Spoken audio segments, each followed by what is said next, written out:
If you're trying to decide what business to start, how do you make sure that you don't end up solving a problem that nobody's actually interested in? You've probably heard people tell you that you should do some kind of market research and validate your ideas before you put all this effort into them. And it's probably best that you take all those ideas and do research to decide what is really the one you should be spending your time on. Ain't nobody got time for that. But even if you've got a strong conviction on what you think you want to build, it's super important that you understand your potential customers. So I'm going to show you how you can use AI to automate all of that research so you can get right to the fun part, actually building the business. OpenAI's new deep research in ChatGPT is going to save you hours of time on work that you didn't want to do, so you get to go and build. Now, there's ways to use deep research that will help you get better results. So I'm going to share that with you here because one of the things that can be a problem with this is it's going to go into so much detail. And if you don't actually explain what you want from it, you might end up with just a bunch of text that's going to take way too long to read. And actually, when I first tried this, it gave me a response that was pretty good, but I went and copied it to see how long it was because it was really long. And I checked and it said it was 11,500 words in that single response from ChatGPT. So I'm going to show you that here and I'll scroll through it real quick just so you can get an idea. Like that is a lot of text. So if I had to read this whole thing, it would be like 45 minutes spent just reading what that actually was. And if you're really trying to learn something in detail and you're having it like write a report about that, then that can be helpful. But in my case, we're trying to avoid the boring part of this market research so we can just get the exact answers that we need. So what I did is I adjusted the prompt and what I wanted back from a response, both so I could get something that was easier to see and like read at a glance instead of just giant blocks of paragraphs, and also so I could get it in less words. So I reduced the amount that it was answering by about 4,000 words. So that saves some time there. But I'm going to show you actually what I have it do here so you can see what it can do for you. I'm going to share this prompt with you for free so you can use it for yourself on your own business ideas. And more than that, I actually put together a complete AI guide that's over 20 pages long. It gives you recommendations on different AI tools, prompts for ChatGPT, and for my product, Heights AI. It also gives you links to free GPTs, both some that I've created to help you use AI better and some that others have created as well. And I'm going to put a link in the description for that. It's completely free. So if you want to go and pause the video right now real quick and get that for free, and then come back and I'll explain how this works. All right, so I'm going to paste in the prompt that I already wrote here and click deep research to get this started. I will explain this prompt in a bit because it's essentially fill in the blanks for you to be able to use it yourself. But when you first go and input the prompt into deep research, it's going to actually ask you a couple additional clarifying questions to get some more information from you before it actually hands it off to do that research. So it did that and I answered it here real quick. And now once I submitted that, now it's going to actually start the research process. And so what's different than this compared to the regular ChatGPT is this is using the latest O3 model, and it is in the background going to browse a bunch of different websites and collect all this information to make a report for me. So ChatGPT, if you ask it a question, it can browse to like one or two sites, but generally it's answering from its like training data. Here, I want information on like what's currently happening and what are all the sources on the web, and I want cited sources for all of these things, right? So I want to make sure that what I'm getting back is real information. So what's cool is once it starts the research here, you can actually go and click on it. And then you see on the side there, it's showing what it's doing. So it talks about like what it's currently working on, and you can kind of see it like searching around and clicking through pages. And in my attempts so far, it seems like it tends to go between like 15 and 30-ish different sources on average, at least for the tasks that I've had it try. All right, so now as this is doing its work, I'm going to explain the prompt and what we have to do to have AI actually automate this research for us. So the prompt itself, first, I put in my goal. And in this case, what I'm trying to do research for is figuring out if I should make a course about how to produce music using AI. And I aim to help people who are both existing music producers or aspiring musicians who want to be able to create better music faster. So that's the result that I aim to provide people with this product. That's the second thing I put in. Third thing is just giving AI a brief background of your unique experience and who you are. So I said I'm a solopreneur who's an expert in AI and a musician. And then I talked a little bit about like some key techniques. Next, you give it the task. This is actually what you want it to do.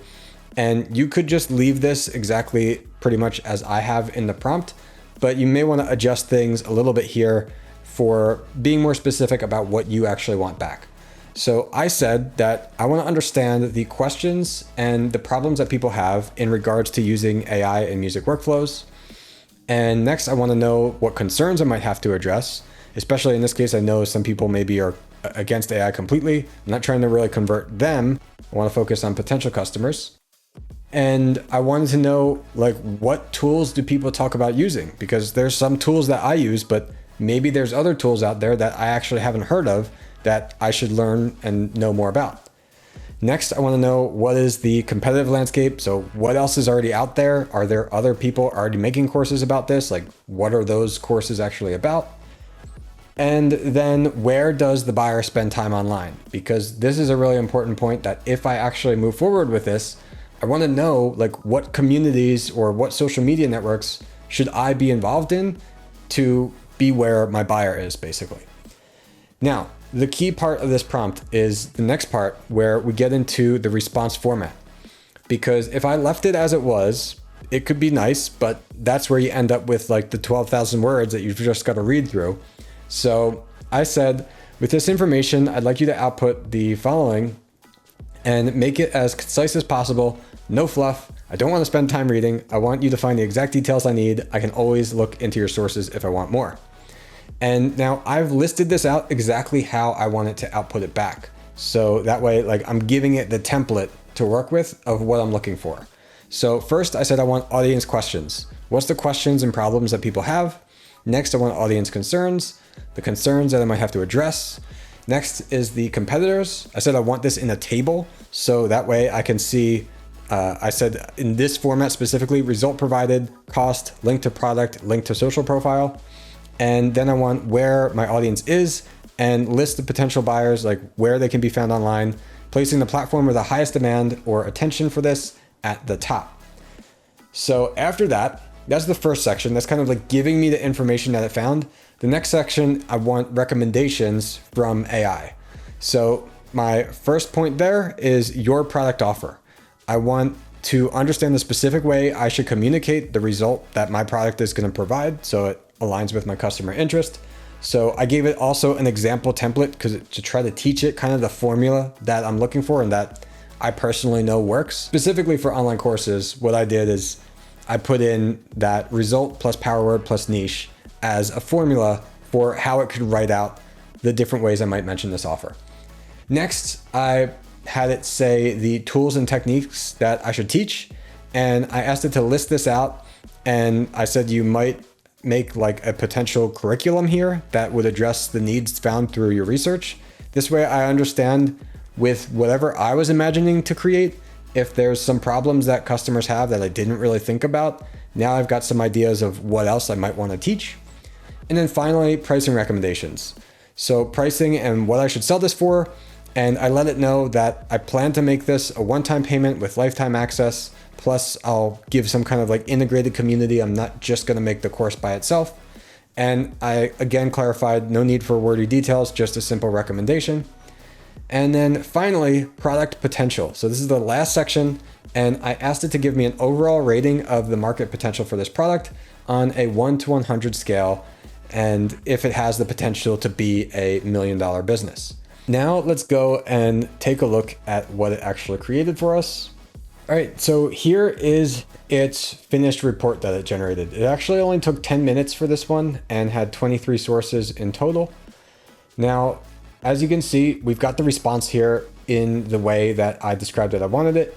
So first we've got the audience questions. And now I can go through each of these and understand like what my customers might be worried about and what my customers might want to know. And these are things that I'm going to want to potentially address in my marketing materials, like right on a landing page or something that I would build for the product.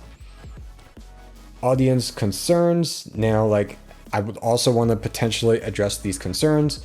And like, these kind of things not only help you understand if the business makes sense to pursue, but also really helps you understand the way that you need to promote the business.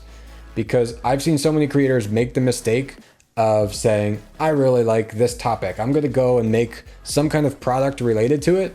And then they're communicating about that topic in the way that like they know or they understand, but that's not the way that their audience really cares about it. And it's not the way that aligns with the actual problems that most people have. And so the trick that a lot of people use is they go out there and ask people, hey, what are your problems? Hey, how can I understand this? And then they use that in their marketing copy to be able to communicate to the customer more clearly. And then the customer feels like, you know what, this is probably the product for me. It's exactly talking about the kind of problems I have and the things I was thinking. And so that takes a lot of time. But again, you can use AI to go and do all that research around the web for you.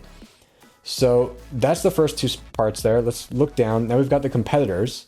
And so it put this in a table format, like I asked. And so I can just quickly go through here and get like a quick idea. What's interesting, and I don't know for sure how comprehensive this is, or like how much even of this is available in Google or on the internet yet, because I think making courses about AI music is a relatively new thing. But there is this idea of Berkeley here. We've got something that this is like, I guess, a little bit more traditional. But then we've also got these like Udemy courses and Skillshare. That's kind of like just really basic stuff. So I think it sounds like there's room for like a mid-range or premium offering. And we've got some more information about that. I'm not going to read all of it. Now we're into where the audience is. So it talked about what it found on like TikTok, YouTube, and it's listing these of like what it thinks is kind of best to worst, I guess. Now recommendations. So this is a part that's going to actually help you understand where to position everything. So it has the kind of product result, potential like headline of like what I'm going to offer. One thing I will say about this is it's still kind of like wrote in ChatGPT speak, where like here it's saying unlock. Like ChatGPT loves to say unlock and unleash. So probably don't use exactly what you get here, but this is helping you like get an idea of how you might want to communicate what you're actually offering. Now the tools and techniques to teach. So it talked me through all these different things that I might want to teach people. And pricing recommendations. So now I've got an idea for pricing. What's cool is this is pretty in line with what I was imagining. So whether AI's guess at pricing is accurate or not, it's at least one data point to tell me that what I'm thinking so far sounded like potentially a good idea. Not like completely out of the ballpark there. And now we've got the market potential. So on a scale of 1 to 100, it gave this an 85 of having the chance to be able to grow to a $1 million plus business. And it could have been more simple here, but it gave me a real good breakdown. And so it said that there's strong and growing demand, 9 out of 10, relatively low competition, 8 out of 10, audience engagement and willingness to pay, 8 out of 10. And it gave me all those details. So all in all, like this took 10 minutes to answer questions for me that would have taken me hours to figure out. And I just get to go and do something else on my computer or anywhere while this is working for me. And what's so cool about this is now any ideas that I have in the future, any ideas that you have in the future, you can just put it into this and kind of instantly know and get a better picture of what do people actually care about, what are people actually looking for, and what is out there in the market that I have to understand and know about. Real quick, how do you actually access deep research in ChatGPT? No, this is not DeepSeek. This has nothing to do with that. It has nothing to do with Google's deep research feature. This is in ChatGPT right now. Since it just launched, it's only available in the Pro tier, which is $200 per month. But OpenAI have said that it will be coming to the Plus tier relatively soon. That's the regular like $20 per month subscription. It may not have the same limits when it does come to that, but you should be able to use it at least at some level. So the way that you access it, if you're on the Pro tier, is you go and click the deep research button in the little input. And when you click that, whatever you send is going to kind of activate this deep research mode, which is not as much of a conversation, but as you just saw, it's going to take its time and go through and actually do a bunch of browsing on the web and think about a bunch of things before it goes and generates anything for you. So is this actually worth it? Well, Sam Altman said that he believes that this is like having experts on demand and that it's really good and can do tasks that would take hours or days or cost hundreds of dollars. And he actually went as far as to say that his very approximate vibe is that it can do a single-digit percentage of all economically valuable tasks in the world, which is a wild milestone. And I would agree, that is crazy. I think there is probably a lot more than people expect of research work that's already like actually being done, because probably most people don't actually think of themselves as researchers like traditionally, but a lot of work that you do in between actually getting anything done is research. And you probably spend a real lot of time doing it. So if you could have AI doing that for you, imagine having it doing it for you for multiple things all at once in the background, and you just go and get to check the important facts. I think that it's something really valuable. And for me, the $200 per month is worth it. If I had to pay $200 just to get that information right there without spending hours of trying to understand more about if I should go and make this product or not, like already that's worth it just for that one use for me. So definitely I would recommend checking it out. If you don't want to use it yet, if you're a brand new entrepreneur and you're saying, I don't want to spend $200 a month to do that research, you can use the regular ChatGPT. Just keep in mind that you're going to be getting more general recommendations. And as far as things like understanding customer questions, it can guess at what potential people might be saying on the internet, but it's not going to be able to go and really browse at the level that deep research will be. I really hope that this has been valuable for you so far. If you haven't already got access to the prompt that I described here, you can get it for free in the description below with my complete AI guide. And I'd encourage you, if you are in any way creating a business that's involving a digital product like a course, downloads, community membership, coaching, then check out my product at heightsplatform.com. It's free for your first 30 days, no credit card required. And AI can help you build that product once you've made your decision on what it's going to be. If you found this video helpful, don't forget to like and subscribe.